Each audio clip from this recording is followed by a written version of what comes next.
পুষ্পাগৃহ, হাতের মধ্যে একটা তসবিহ, চেহারাটা কালো কিন্তু চেহারাটার মধ্যে নূর চমকাইতেছে, নূর চমকাইতেছে। আর গায়ের জুব্বাটা তেমন ভালো না, পুরান।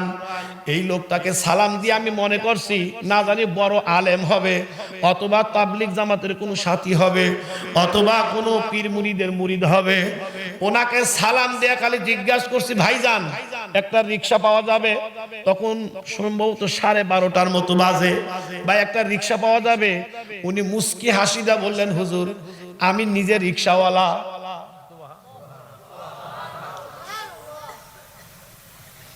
আশ্চর্য, কয় কি রিক্সাওয়ালা এত সুন্দর হইতে পারে? যাব আদিত মারিতে মেশিন মোড় থেকে, আমি ভাড়া মিটাইলাম না, সুন্নাত। কিন্তু আমার দিলের ইচ্ছা আছে যে ভাড়া যাই হোক, লোকটা পছন্দ, আমি 500 টাকার একটা নোট দেব। এ ভাই অনুরোধ করি, কোন রিক্সাওয়ালাকে ভাড়া নিয়ে গালি দিবেন না। দোয়া শুধু আমার কাছে নাই, দোয়া রিক্সাওয়ালার কাছেও আছে, দোয়া ব্যানওয়ালার কাছেও আছে। ওকে 5টা টাকা বেশি দিয়েন, ওকে 10টা টাকা বেশি দিয়েন,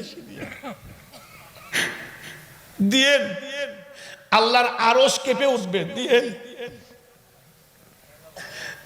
এ মুসলমান ভাইরা আমার, আমি বললাম আদিত মারিতে যাব, আমাকে একটু নিয়ে যান।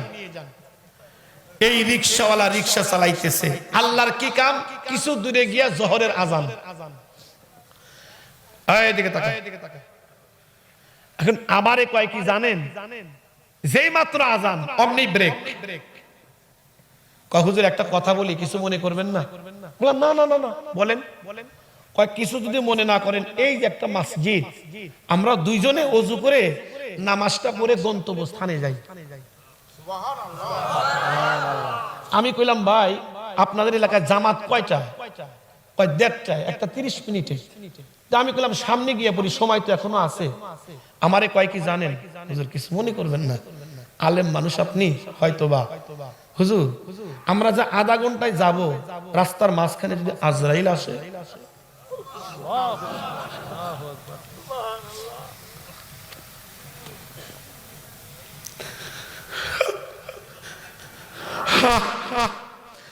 তখন আমার নিজেকে এত লজ্জা মনে হইল, আমি নিজেকে ধিক্কার দিলাম। ও মাওলানা সাইফি, কিসের আলেম তুই? তুই তো একজন রিক্সাওয়ালার কাছে জিরো।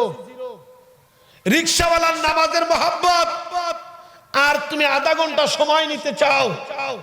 আমি কইলাম আসলেই তো ভাই ঠিক, যদি আজরাইল আসে।